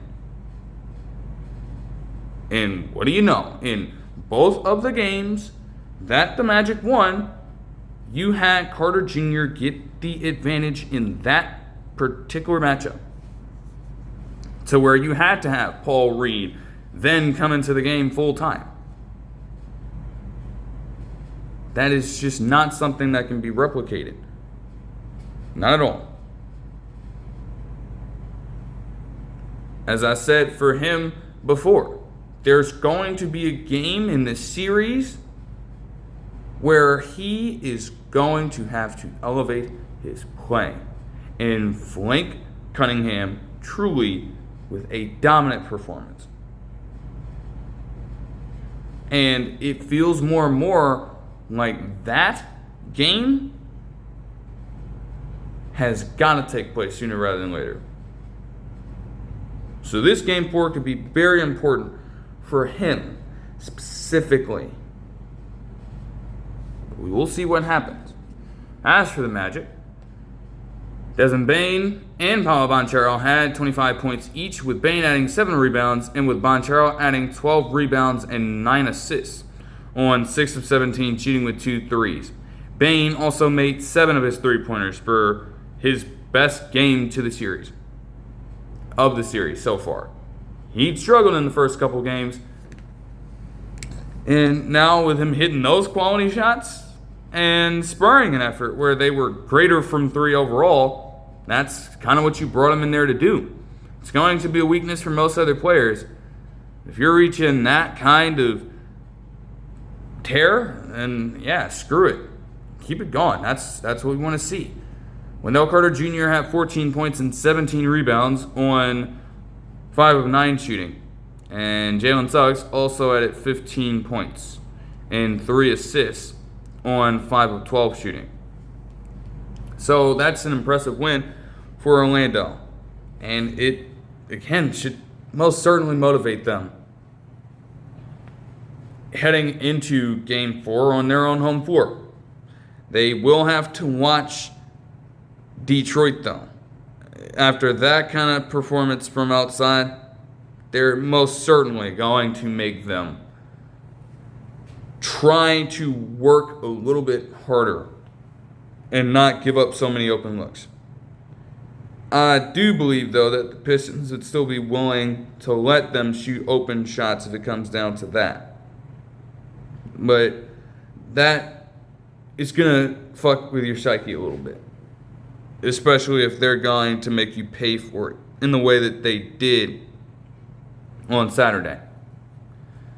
And then, for the game, the lone game of this slate of Game 3s that I actually got to watch live, we have the Suns and the Thunder. And that is just fitting, isn't it? I mean, again, another situation where my expectations for things in this are just a little low, given how the Suns had still been struggling to this point. And oh yeah, they still did not have Mark Williams play in this game as well. So again, you're mostly healthy. The Thunder have dominated you in the first 2 games. They have swarmed the living shit out of you in the first 2 games.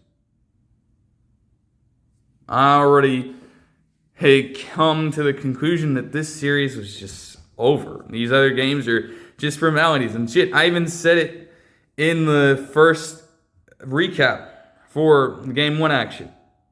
Like, if there were not elimination scenarios, if it didn't have to be best of 7, yeah, the Thunder would have they would have had it. We know this.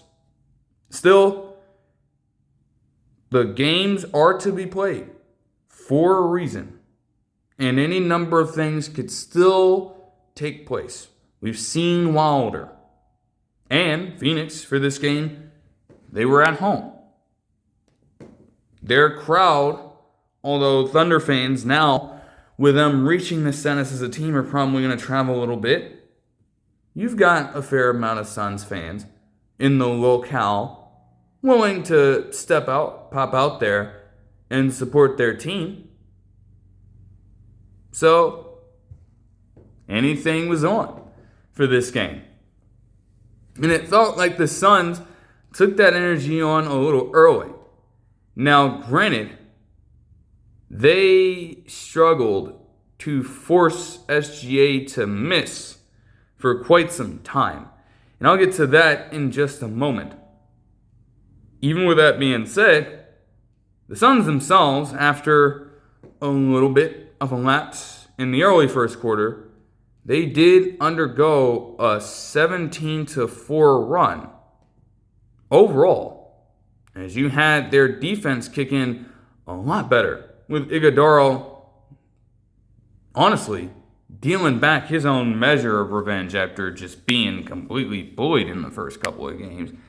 You had Colin Gillespie get a block here, and that led to a transition possession.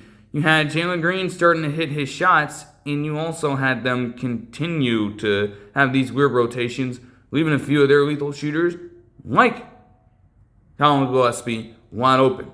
Dylan Brooks also wanted to do a little bit of damage just because, as he still tries to stare menacingly into the eyes of Lucian Storch. And all of a sudden, the Suns were up 24-15 around the 3-minute 39-second mark. So, in terms of that trend, they most certainly made things interesting. They gave their fans something to be inspired by. And if they could continue that effort later in the quarter, that would be perfect for them, honestly. Very perfect. As well, they also, were getting a few foul calls their way. Because I'm like, at a point, Gillespie is still guarding up relatively well.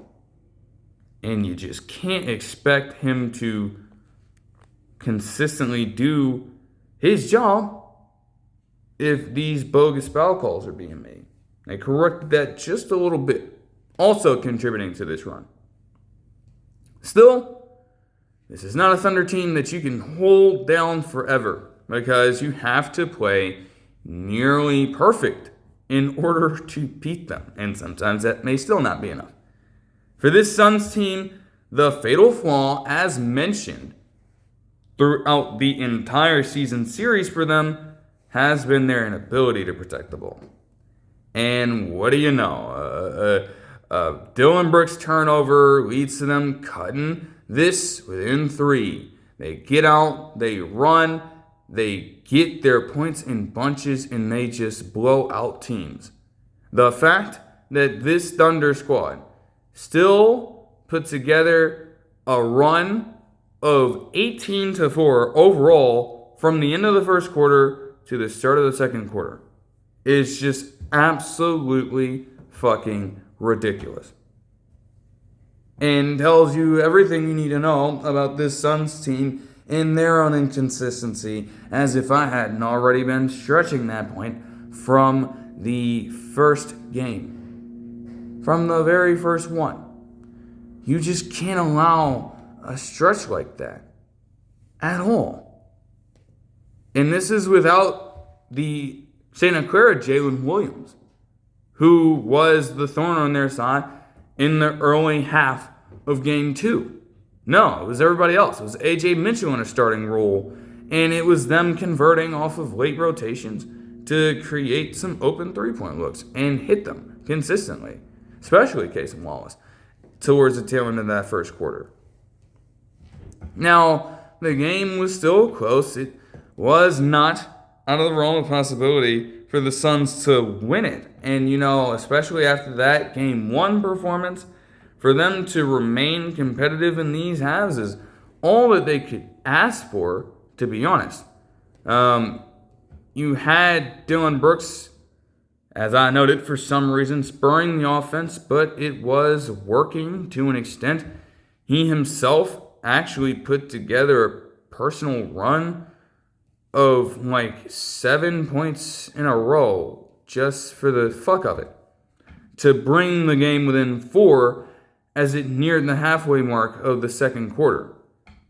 Of course, what he gives you in terms of effort as a defender, especially, he taketh away with just very low IQ basketball decisions. Very low IQ. And, of course, the Thunder were able to capitalize off that from time to time. With that being said, they still had the fight in them. McCain had come in this quarter and given them 7 points off the bench. Still, though, through all the different contact that was just being allowed on this play for some reason, play should have already stopped due to the number of obvious fouls that took place here. They actually still got the pass over to Oso Ighodaro, and he put in a nice finish at the summit to force the 60-second timeout at around the 4-minute, 46-second mark. He would also go back-to-back on buckets, giving the Suns a 1-point lead. And then everything crumbled once more, because they could not stop the likes of them again getting out after turnovers and making plays in the open court. Literally, just piling on that over and over and over again. And with Alex Caruso hitting this deep three, it just made it even worse. Still, it was a 62-53 ball game at halftime, with them giving up a 12-2 run once more. You'd been doing everything fine, aside from the turnovers, and then you just continuously lose these quarters. Wait, that adds up over time. It truly does.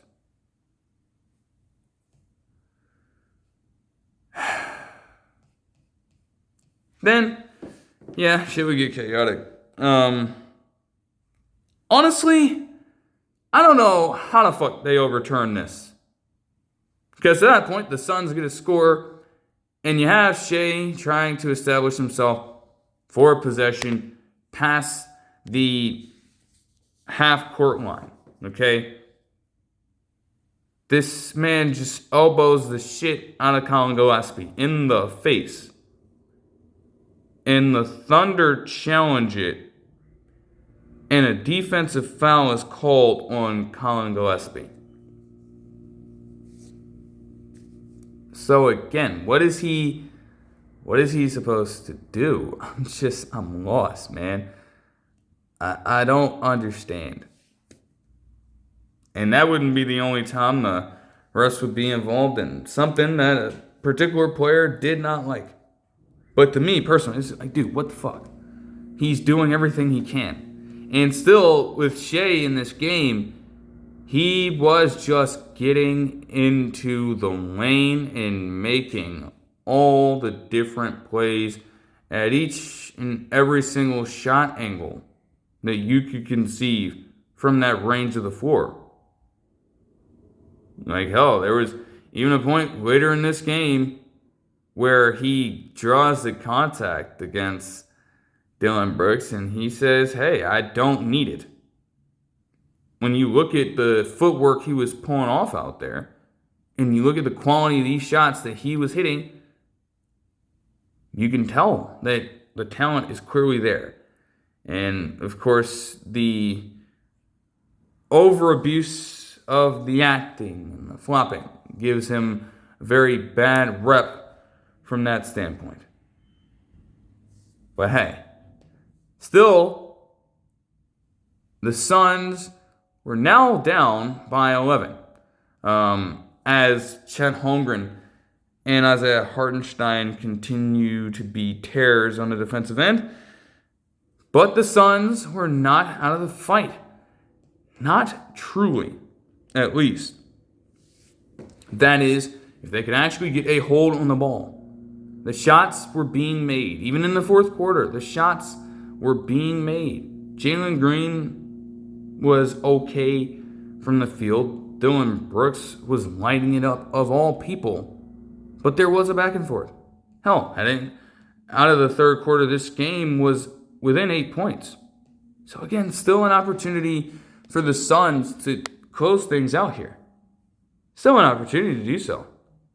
And that was despite them missing out on having Devin Booker out there for just a tad of time, as he apparently twisted his ankle or sprained it. Then he came back out there and got right into putting up his own vintage shots. So that was a good sign to see. And they were certainly going to need him if they wanted to get out on the winning side in this fourth quarter and prevent themselves from going down 0-3, as they were yet another team facing that reality. While guys like Royce O'Neal and Dillon Brooks, for some reason, going on a fourth quarter tear, were trying to prevent it from happening, they just could not get out of their own way. You go for a possessions-long stretch in a row where you miss shots, and you then allow Shai Gilgeous-Alexander to get out and run, and then go on that tear as he puts together an 8-2 run and continues to add to what was a stellar and efficient performance, which I'll get into in a second. Even with this getting in clutch time, in theory, it wasn't even remotely close. As I'd said in some of these last games, especially game 2, where they also had a late stretch in the fourth quarter themselves, they get that kind of run. They're doing everything in their power to make this a battle, and they still don't have enough to come out on the winning end. In this one, well, let's just say that it was them being complete idiots. There was a possession, okay? Let me see. Actually, no. Yeah, I think at a particular, timeout or stoppage of play, they say on the broadcast that Ott is telling these people in real time to step up on these three-point shots and contest them. He's literally telling them in real time, step the hell up and contest these players. And what the hell do they proceed to do on these next few possessions? They have Luguentz Dort so wide open in the corner on the right-hand side of the court. And you still have, I think this was Jalen Green supposed to be guarding him here after he made a couple free throws. You literally are eyeing Luguentz Dort. And then he pulls away from him just to go over to Shai Gilgeous-Alexander. I understand you want to force the pass out of a shot from him. And still, it leaves Luguentz Dort wide open. Nobody within a few feet of him. Nobody there for an optimal contest. And he hits the fucking three-point shot that essentially puts the game on ice. Essentially. That's exactly what I noted. They are going to lose this game because they're not listening to routine directions from their coach. Step the hell up in that moment. That's exactly what he said. And you are still giving up open three-point looks. Hell, there was a different case where they just work right back over to an open shot after missing one from the corner. That's how bad that Suns defense was late. Naturally, they ended up losing this game 121 to 109. It's like, dude, what the fuck? It's ridiculous, man. So we want to talk about the Rockets being fucked. Well, this team is, yeah.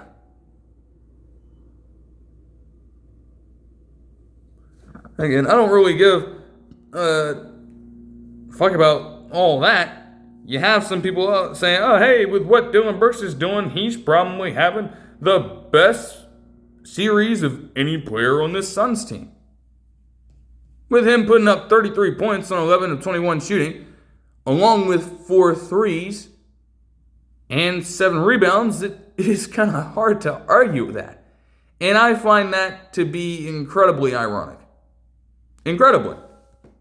As much as I can talk shit about Dillon Brooks, you can't necessarily scapegoat him for what's happening here in the same way that the Grizzlies fan base did when it came to how he was coming at LeBron in that second round series in 2023 against the Lakers.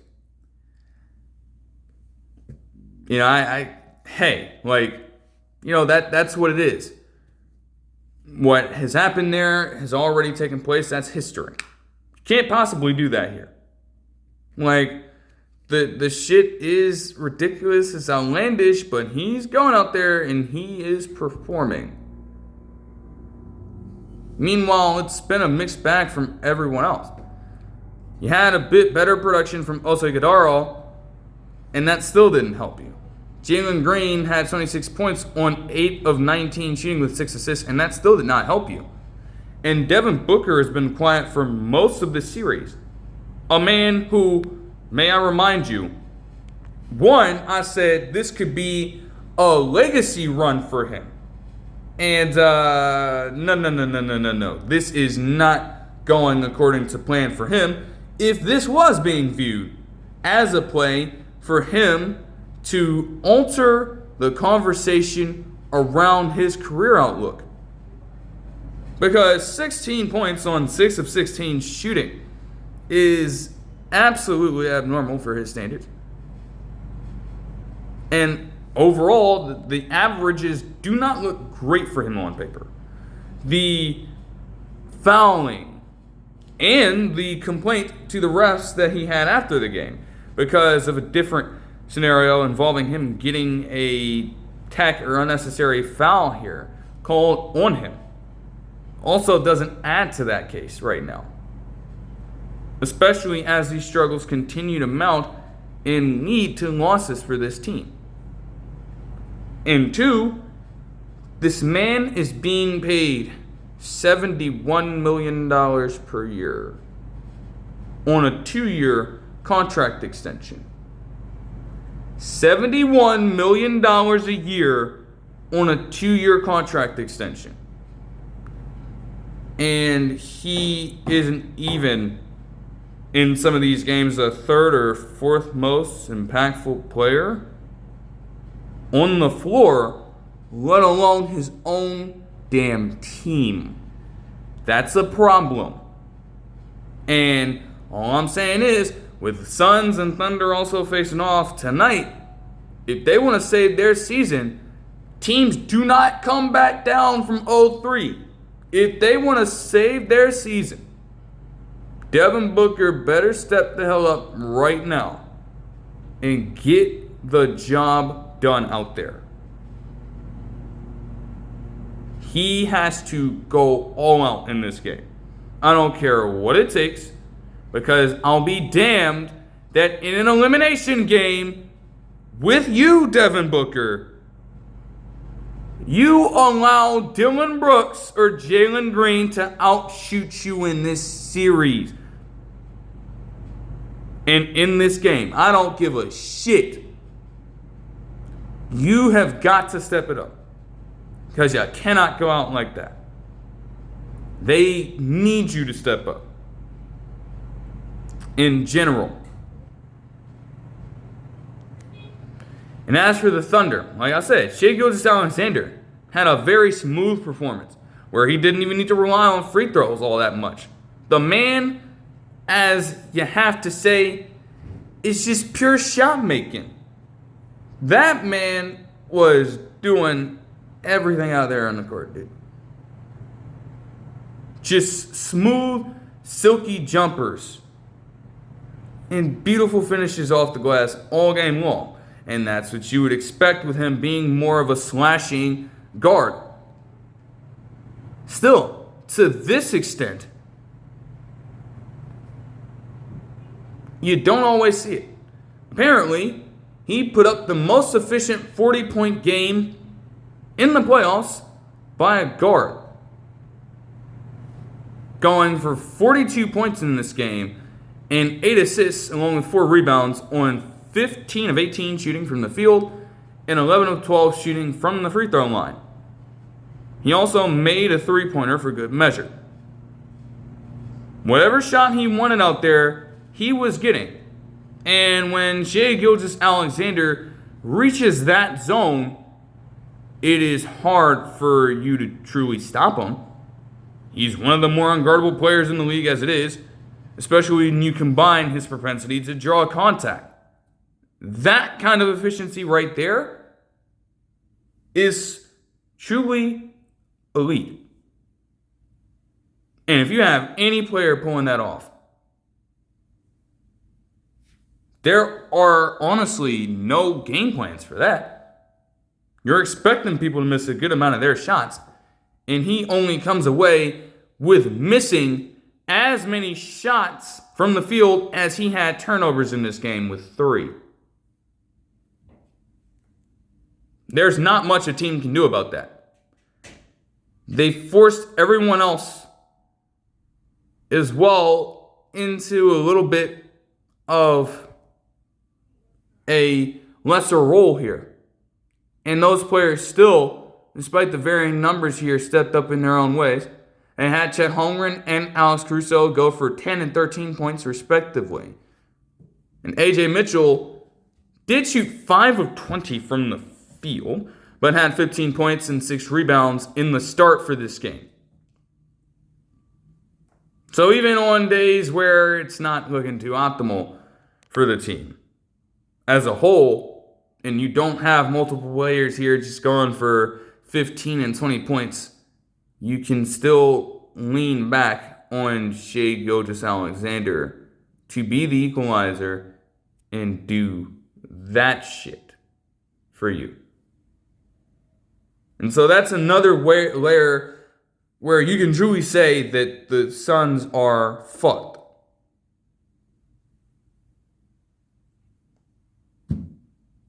Like, at that point, what exactly are you going to do to stop that? You're 3 games in now, and Shai is coming off of that performance? And this is without the Santa Clara Jalen Williams. What the hell else can you possibly throw out there to catch this team off guard at this point? As a whole, they shot 49.5% from the field and 32.4% from deep. Impressively, the Suns actually kept the turnovers limited, which you could argue is what kept them in the game. And still, when it came to the later turnovers, when it came to the bad defense down the stretch of these quarters, those ended up being the difference makers. This is yet another game where it's not like the Thunder just completely blew Phoenix out of the water. Same kind of story in game 2. This was a slow burn into an outright win for this team. And they still pulled it off in their own style. It just does not look very promising for Phoenix as well heading into tonight.